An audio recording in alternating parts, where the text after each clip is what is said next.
नमस्कार, मैं हूं सृष्टि मैठानी। आप देख रहे हैं कैपिटल टीवी बिहार और अब वक्त हो चला है आज की बड़ी खबरों का, जहां हम आपको रूबरू कराएंगे आज की बड़ी खबरों से जिनसे आपका बाखबर होना है जरूर। तो आज बिहार की जमीन पर क्या क्या देखने को मिला, बयानबाजी, वार पलटवार और पूरा सियासी गेम से जुड़ी एक एक खबरें आपको बताएंगे आज क्या बड़े इवेंट्स देखने को मिले और दिन भर की खबरों को भी जानेंगे। लेकिन सबसे पहले एक नजर सुर्खियों पर। बिहार से अलका लांबा की हुकार, कहा राहुल के साथ नाइंसाफी। कांग्रेस प्रवक्ता का बयान, बोले अडानी को करके रहूंगी बेपर्दा। बिहार शिक्षा मंत्री का अनोखा अंदाज, चंद्रशेखर ने लिया सीएम नीतीश का आशीर्वाद, भारतीय संस्कृति का हवाला दिया, पैर छूकर किया प्रणाम। बिहार सरकार का ऐलान, मंदिर मठों को लेकर नया आदेश, इन संपत्ति पर खरीद और बिक्री पर लगेगी रोक, डीएम को दिया फरमान। बीजेपी पर हमलावर नीतीश कुमार, बोला भगवा पार्टी नहीं भरोसेमंद, बोले दिल्ली से कोई आएगा, दिया अमित शाह को लेकर बयान।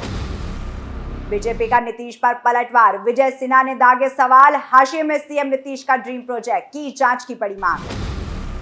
पुलिस फायरिंग में जहानाबाद एसपी का एक्शन, कई कर्मियों पर गिरी गाज, हेलमेट न पहनने पर चलाई थी गोली, पुलिसकर्मी गिरफ्तार। शिवहर के लोगों का इंतजार खत्म, सीतामढ़ी शिवहर में बनेगी रेल लाइन, 566 करोड़ रुपए की राशि मंजूर, जल्द होगा सफर आसान। कांग्रेस की राष्ट्रीय प्रवक्ता अलका लांबा बुधवार को हाजीपुर पहुंची, जिस दौरान अलका लांबा ने बीजेपी पर तल्ख टिप्पणी की। अलका लांबा ने कहा कि मैं पूरे देश में घूमकर प्रधानमंत्री नरेंद्र मोदी और अडानी के रिश्तों का पर्दाफाश करूंगी। इसके अलावा अलका लांबा ने कहा कि देश की 35 शहरों से मोदी और अडानी के रिश्तों को कटघरे में खड़ा कर दिया जाएगा।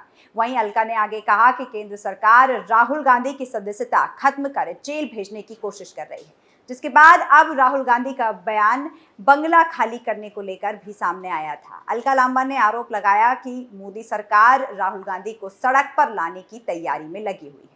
बता दें कि अलका लांबा ने देश के बैंकों के अरबों रुपए डूब जाने को लेकर भी चिंता जताई, जहां अलका लांबा ने सवालिया लहजे में कहा कि देश के बैंकों के अरबों रुपए डूब रहे हैं, इसको लेकर अडानी पर कार्रवाई कब की जाएगी। जहां अंकिता लांबा ने आरोप लगाया कि जहां किसानों का कर्ज माफ होना चाहिए था, इसकी बजाय सीधे सारे पैसे अडानी की जेब में जा रहे हैं।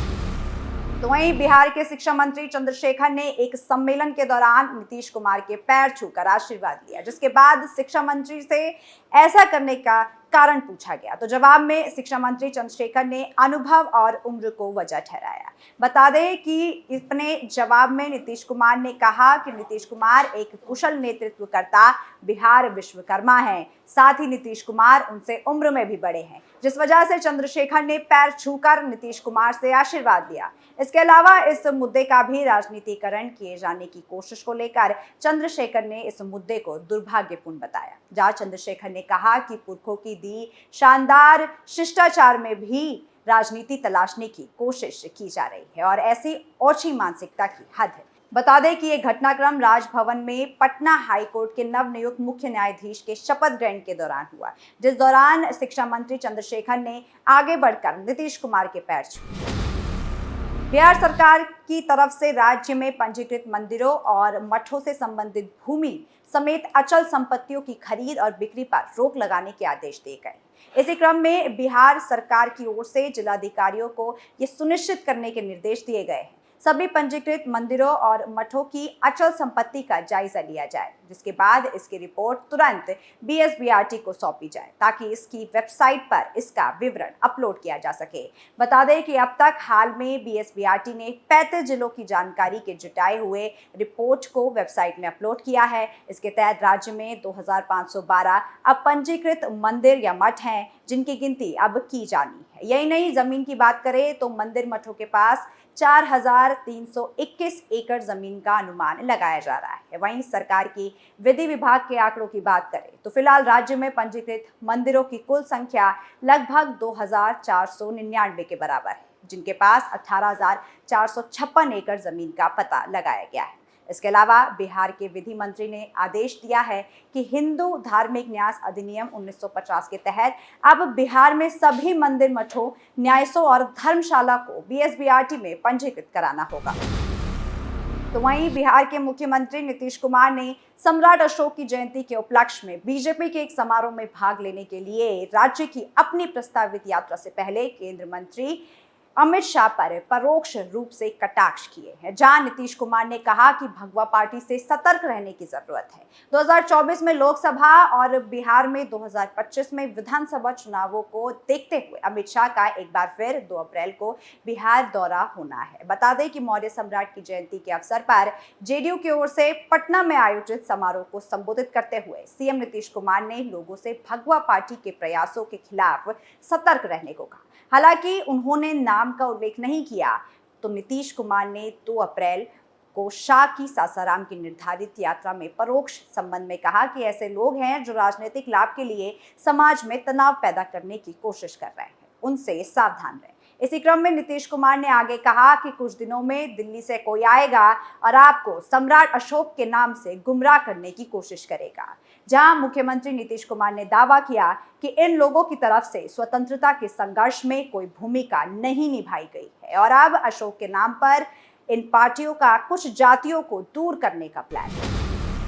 बिहार विधानसभा में नेता प्रतिपक्ष विजय कुमार सिन्हा ने बुधवार को जल जीवन हरियाली योजना को लेकर एक बड़ा सवाल किया, जहां विजय सिन्हा ने जल जीवन हरियाली योजना पर साल 2019 से 22 तक हुए 7,376 रुपए खर्च करने का ब्यौरा मांगा है। बता दें कि नीतीश सरकार के कार्यकाल में जल जीवन हरियाली मिशन में कुछ सालों में लगभग 725 करोड़ रुपए का खर्चा किया गया था। इसी पर विजय सिन्हा ने नीतीश सरकार पर सवाल उठाते हुए जांच की मांग की है, जहां विजय सिन्हा का कहना है कि इस दौरान बिना जांच किए 22 से 25 के लिए बड़ी रकम का आवंटन किया गया था। बता दें कि अगस्त 2022 में महागठबंधन को कैबिनेट की तरफ से जल जीवन हरियाली मिशन के 3 सालों के विस्तार की मंजूरी दी गई थी। साथ ही अगले 3 साल यानी कि 2022 से 25 के लिए 12,568 करोड़ रुपए के आवंटन की मंजूरी दी गई थी। वहीं इसके पहले इस मिशन की विभिन्न योजनाओं में अब तक 7,376 करोड़ रुपए की राशि खर्च की जा चुकी है।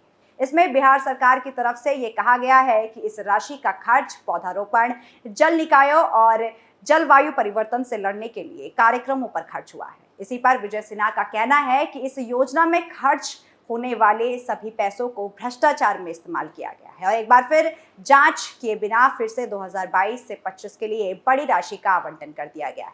ऐसे में विजय सिन्हा की मांग है कि जल जीवन हरियाली योजना में वर्ष 2019 से हो रहे व्यय का स्पेशल ऑडिट तैयार किया जाए और उन सभी इलाकों में विशेष टीम भेजकर जांच कराई जाए।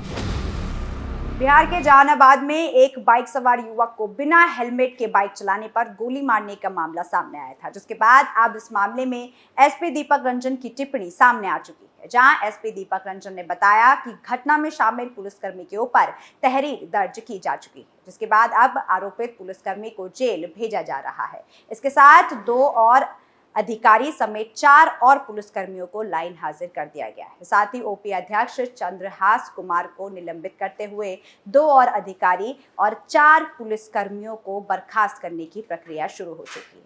वहीं घायल युवक के पिता ने आरोप लगाया कि उनका लड़का सुधीर वहां से बाइक लेकर गुजर रहा था। सर पर हेलमेट और ड्राइविंग लाइसेंस नहीं रहने के कारण वह पुलिस को देखते ही भागने लगा, जिसके बाद पुलिस ने चलती बाइक पर पीड़ित को पीठ पर गोली मार दी। इस पूरे मामले में पीड़ित गंभीर रूप से घायल हो गया, जिसके बाद घायल युवक को आनंद फानन में हिलसा प्राइवेट नर्सिंग होम में भर्ती कराया गया। तो वहीं बिहार के शिवहर, सीतामढ़ी और मोतिहारी जिले के लोगों के लिए रेलवे ने एक बड़ी खुशखबरी दी है, जहां रेलवे ने स्वीकृत सीतामढ़ी मोतिहारी रेल मार्ग के निर्माण के लिए धनराशि को स्वीकृति दे दी है। वहीं अब इसके बाद से फर्स्ट फेज में सीतामढ़ी शिवहर तक रेल लाइन का निर्माण होगा, जिसके लिए रेल मंत्रालय की ओर से 566.83 करोड़ रुपए की राशि स्वीकृति दी जा चुकी है। वहीं सीतामढ़ी मोतिहारी रेल मार्ग के निर्माण के लिए राशि स्वीकृति होने पर सांसद रमा देवी ने पीएम का आभार जताया है। साथ ही इसकी जानकारी देते हुए रमा देवी ने बताया कि फर्स्ट फेज में सीतामढ़ी से शिवहर में 28 किलोमीटर तक रेल लाइन बनेगी। बता दें कि शिवहर देश का इकलौता ऐसा जिला है जहां रेल की लाइन की अब तक सुविधा नहीं है, जिसके बाद साल 2006 में पीएम की तरफ से यहां रेल उतारने की स्वीकृति दी जा चुकी थी, जिसके बाद अब रेलवे की तरफ से इस प्रोजेक्ट के लिए राशि आवंटित करने की स्वीकृति आ चुकी है। फिलहाल इस बुलेटिन में इतना ही। मैं लौटूंगी बाकी खबरों के साथ, तब तक के लिए देखते रहिए कैपिटल टीवी बिहार।